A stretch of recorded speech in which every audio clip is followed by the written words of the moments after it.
All right, the first books I'm going to be talking about are, of course, Bunny and All's Well by Mona Awad. I just recently made a video about Bunny, and yes, both of these are considered horror, but I'm like, I wasn't scared reading them. I'm a scaredy cat, I can't lie. I don't watch horror movies, I don't watch scary stuff like American Horror Story, is that what it's called, was like super popular when I was in like high school, but I'm like, I literally can't watch it because of how scared I am, and I can't see scary things or else it'll be like ingrained in my brain forever. But ever since I read Bunny and All's Well for the first time, I'm like, oh, horror can be like this, and it's helped me like kind of branch out. But for those fellow scaredy cats, here are some good recs. But yes, like I said, Bunny by Mona Awad, I would say, yeah, it's defined as horror, and yes, there are horror elements, but it's more about like loneliness and your imagination and wanting to connect with people but not being able to.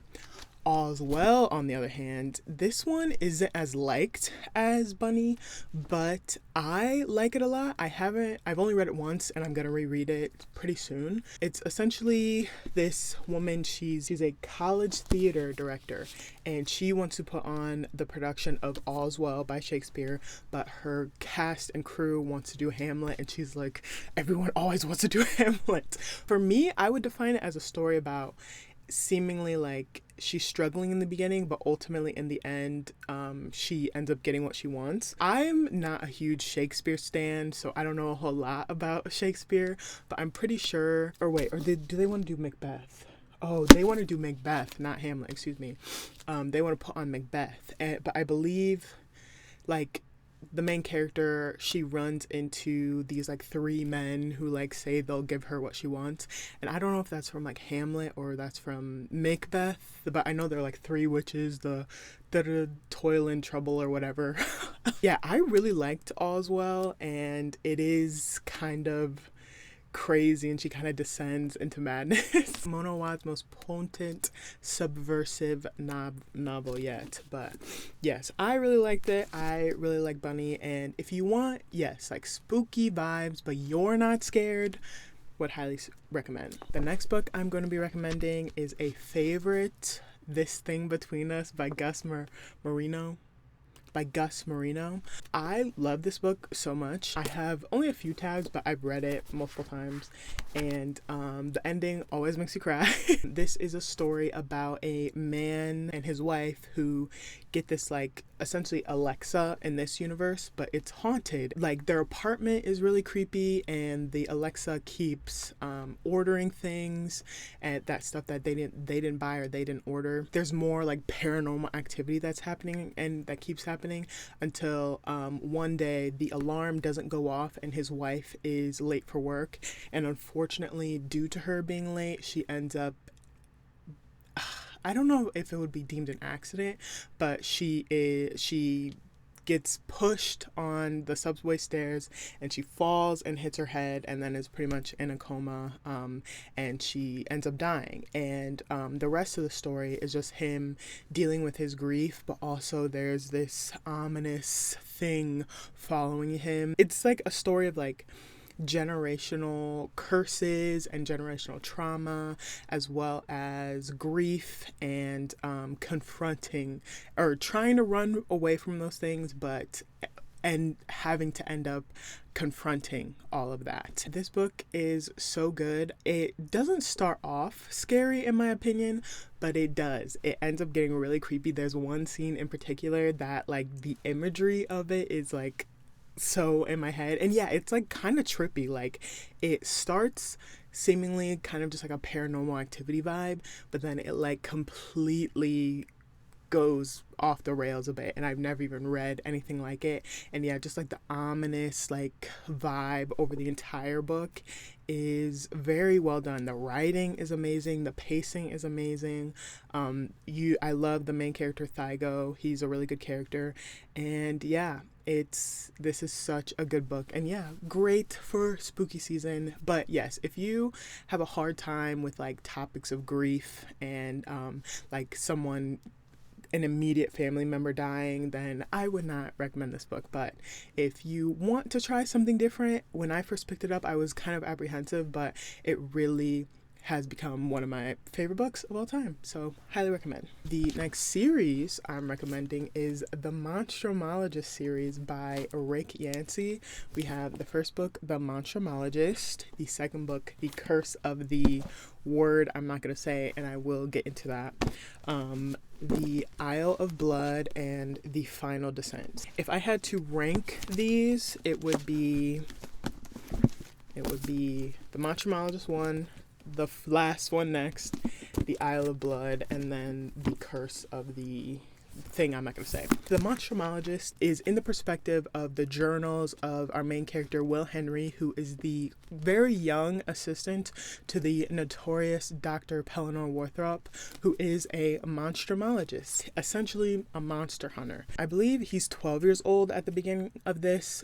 Will Henry's father was previously the assistant to Dr. Warthrop, but he was killed due to the nature of what happens in the work. It starts off in our Gothic New England setting, I believe in like the 1800s, where this like gravekeeper brings this body because she was a young girl and she died mysteriously, and Dr. Warthrop does an autopsy, and there's the baby of these notorious monsters. I don't know if the name is on here. The Anthropophagus, not trying to be sus with that. Anthropophagi, that's not any better. Okay, but they're just these monsters. And the book is, yes, this book is following the capture and the attempt to essentially wipe out that monster, but it is so incredibly well written. There is a really good father-son dynamic, even though Pellinore isn't Will Henry's father, but he essentially has to take the place of him, and I love a father-son dynamic, especially when they're not actually father and son. Yeah, this is one of my favorite books of all time. I'm super excited to reread it, and it made me realize the kind of horror I like. I don't like ghosts, I don't like demons, I don't really like stuff like that. I do like Monster House. If you've seen that movie, I would love to be able to read a book that's similar to that. And then also this, where it's still scary and it is definitely a horror novel, but it is monsters. They're hunting monsters and they're confronting monsters in different ways, shapes, and forms. But the second one, Curse of the, I'm not saying it. It's a creature from Native American, I don't know if it would be considered folklore or mythology. It is a very scary monster if you look into it. The depiction of it in this, I don't think is super, I don't want to say well done, but like true to the story. I think it's Rick Yancey's own like different interpretation of it. But yeah, this is a whole different kind of monster. It's kind of one that transforms from a human being into the monster. And yes, if you look up, yeah, just look it up, because I'm not saying it. It's, the legend is that if you say the name, it'll come to you, and I'm not calling that to me. I wouldn't even say I'm like super superstitious or anything, but I do not mess with stuff like that at all. Third one, there is this notorious poison that is killing people around them, and they're trying to find where it's coming from. And I think there's like this egg that they find. I can't really remember. Going from the first one to these two, a lot of what made the Monstrumologist such a standout does kind of fall to the wayside for the sake of like some other subplots. They're still good. They're ultimately incredibly well written, and yeah, I have a whole bunch of tabs and stuff. The final one does kind of like change the way the story has been told from the first three, but it's still very well done in my opinion. And yes, I would say this one isn't so much of a horror anymore. It's very abstract, this last one, but and there's a lot of characterization that is done in here, and it's not so much focused on the story, but more, yes, the relationship between Pellinore and Will Henry. And again, I have to say it's incredibly well done. Please check out the Monstrumologist. series by Rick Yancey.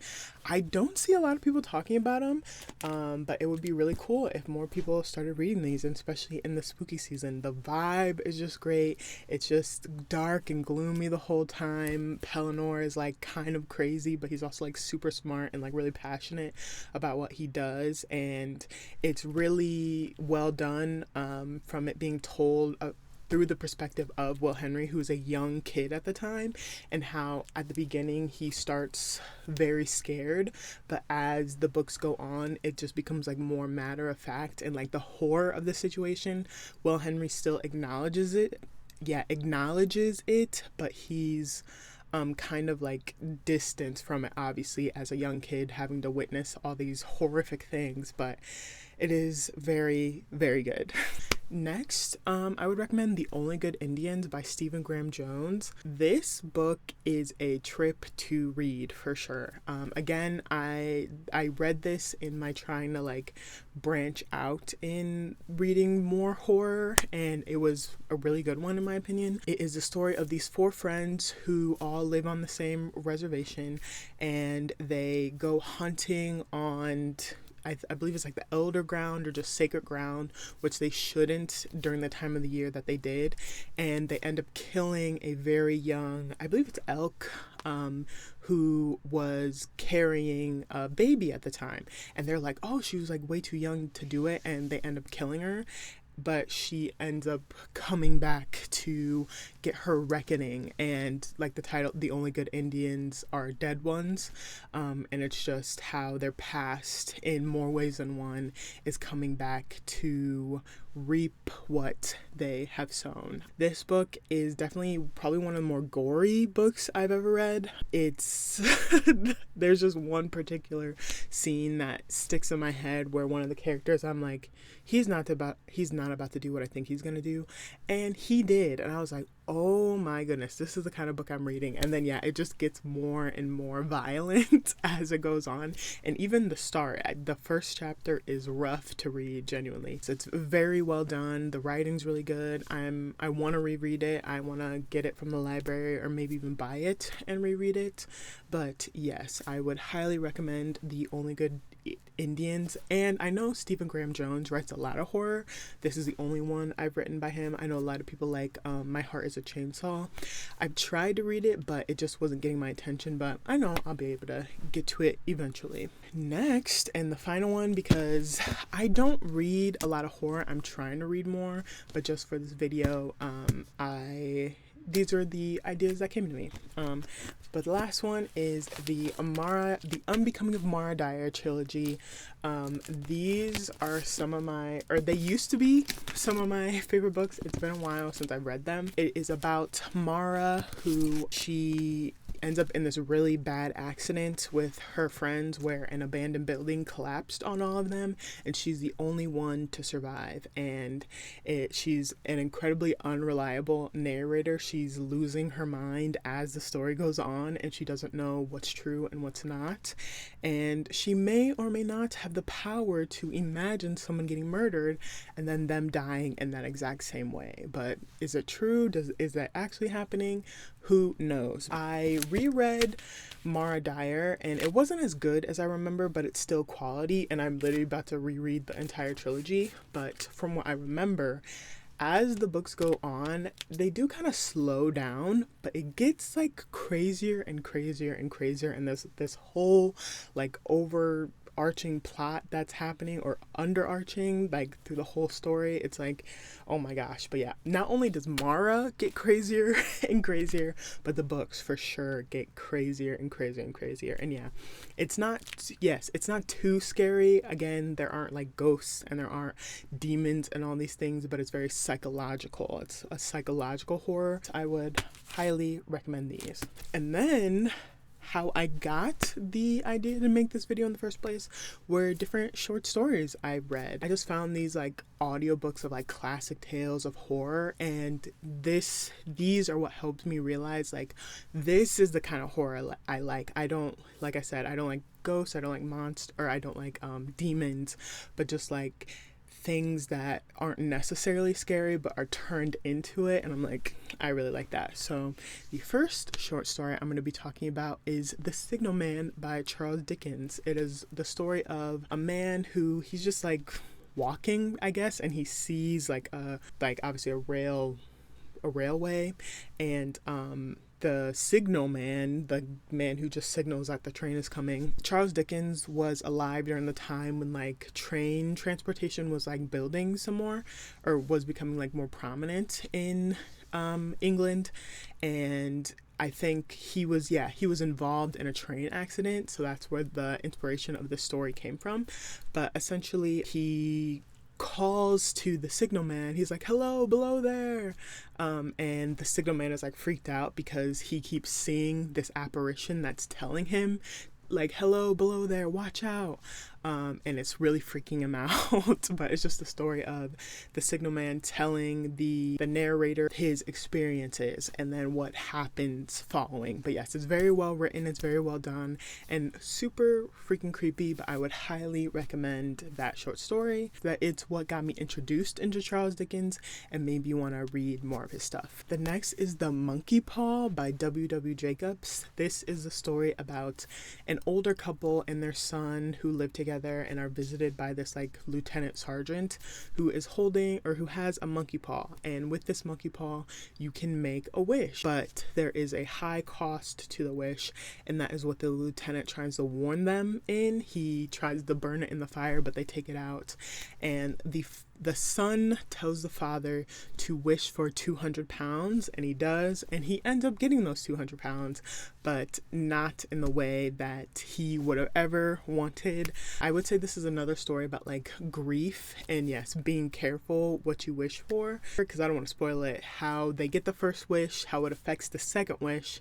and then how the old man uses the final wish. And yeah, the tension is very good. It really picks up near the end. Another one that's super well written. Next is Timber by John Galsworthy. This is a story about a man who's about 65 who recently sold the timber, this forest that he has on his land that has been there for generations, and he's going on one final walk through the forest to just essentially to say goodbye, but he finds himself lost. And then as it goes on, he's like, are the trees gonna take me with them? Like, are they somewhat like malicious in me having them be cut down, or are they or is he just like losing his mind since he's a little bit older? But yes, this is the story where I would say the ultimate lesson is that not all of the trees are your friend. That is something I heard not too long ago, and it really creeped me out because it's like I would just find myself looking at trees. It's like, I don't know if I could trust that. But yes, it's another one that's a very well written. I really like it. The imagery of it is something that's really stuck in my head, especially the ending. The next one, I of course couldn't be talking about horror recommendations and not recommend something from the horror king himself, Edgar Allan Poe. The Mask of Red Death. This is essentially the story of the personification of like a disease, the Red Death, and of course it's by Edgar Allan Poe. It's incredibly well written. There's a good amount of tension. There's a good amount of pacing. This is one of those, if you know about Edgar Allan Poe, he really likes to write colors and he uses a lot of different colors in this, and obviously it's called The Mask of the Red Death. But yes, highly recommend. Of course, it's Edgar Allan Poe. What else is new? And then the final story, and honestly probably my favorite, this one and The Signal Man are definitely my favorites. The Man in the Bell by W.E. Ayton.